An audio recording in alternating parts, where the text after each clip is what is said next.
Sasha Martinengo. Storming down the pit lane. Weekdays from 12 to 2 p.m. Central African Time on bulls.co.za. Talk. Well, I tell you, he made it.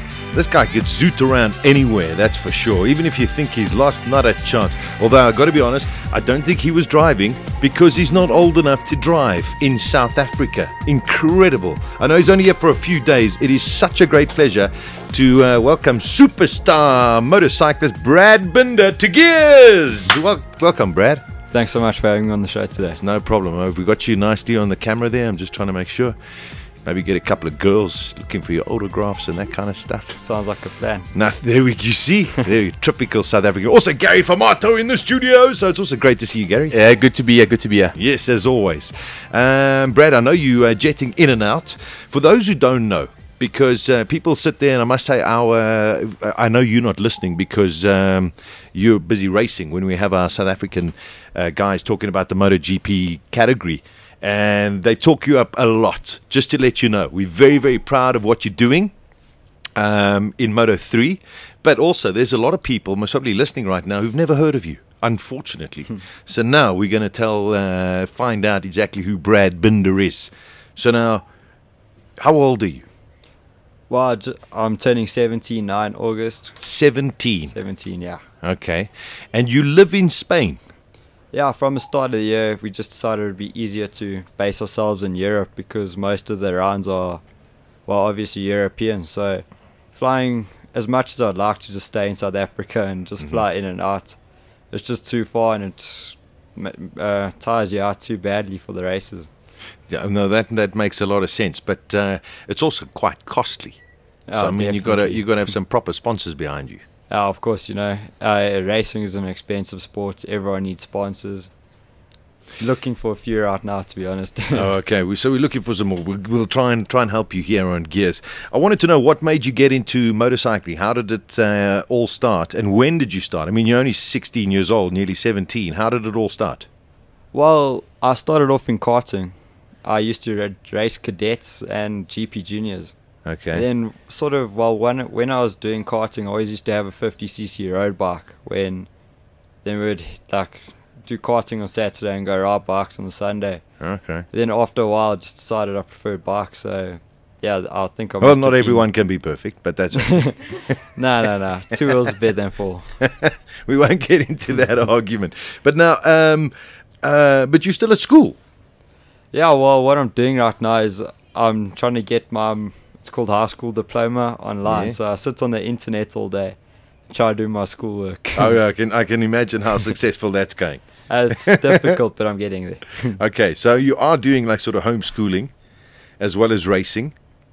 When I'm not busy racing, I'm sitting on the computer doing my work or training for the next rounds. Sitting on Twitter, sending out a couple of tweets, nothing wrong with it. Listen, you can follow Brad on Twitter, Brad Binder 41. Is that your number? Yeah, at Brad Binder 41, yeah. There we go. Okay, so that's your number. Numbers in motor racing, in motorcycling specifically, are quite treasured, one has to say. How did you come up with 41?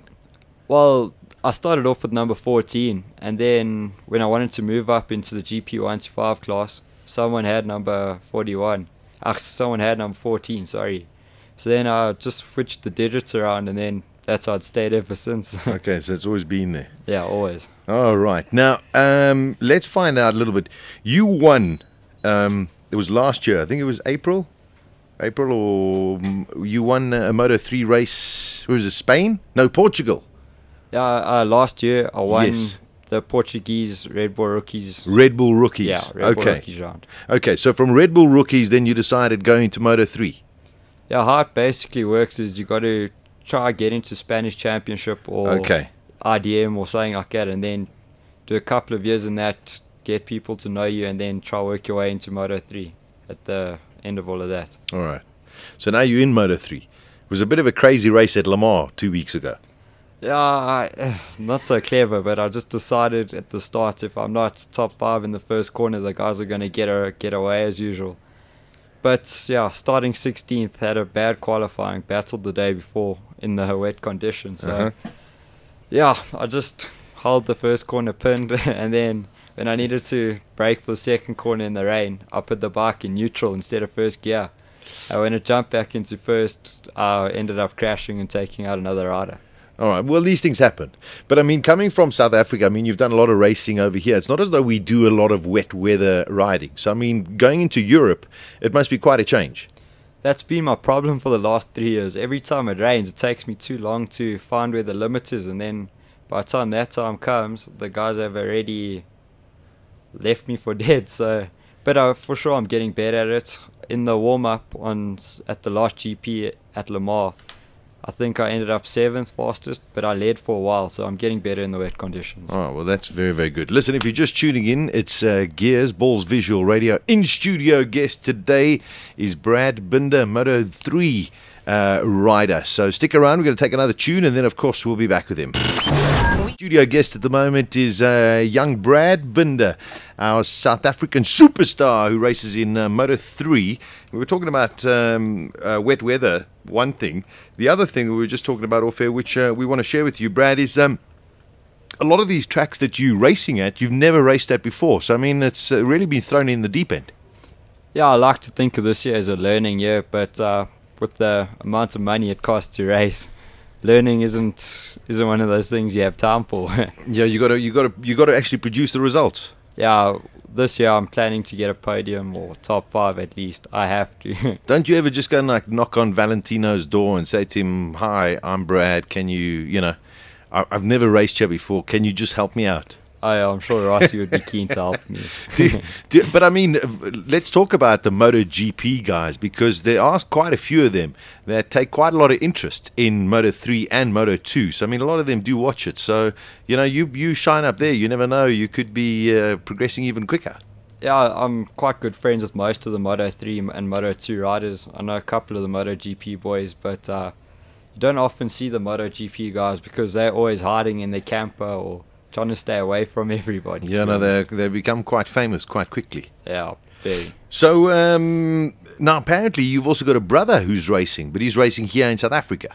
Yeah, my brother was lucky enough to get Honda to give him a Moto 3 bike, and he's been winning our GP 1-5 series here in South Africa on that bike. That's fantastic. So maybe come and join you. Yeah, well, that's the plan. Are you better than him? He doesn't think so, but I'd like to say I am. Good driver. How old is he? My little brother is 14 years old now. Okay, so I mean you're pretty close in age. It's not too bad. Now the thing is, I mean, you jetted into South Africa. Did you just come out for a little bit of a holiday, come and see family, or was it coming to do a bit of business as well? Well, I miss South Africa so much when I'm over there. My family has made such big sacrifices to live there. I mean, my mom's living there with me in Spain, so obviously she misses my dad, and I miss my mom and my brother, and of course all my friends and everything. So sure. It's always nice to come home for a bit. Yeah, nothing wrong with that. And I mean, the sacrifice is big. There must be a plan. I mean, as you say, you're going into, you don't have much time to learn tracks. You've got to go and produce the results. So also tremendous sacrifice from yourself. I mean, it's not as though you can go out just jawling and trying to find some girlfriends and that kind of stuff. You've got to do schoolwork and you've got to try and win races. Yeah, the thing is, I think, well, obviously when you have such a love for racing, it's one of those things you don't even think about. Your social life obviously isn't as good as it used to be, but don't need it. You don't need it at this stage of your life. No. And do you keep yourself very, very fit? I mean, do you train a lot? I train most days between 2.5 to 3 hours.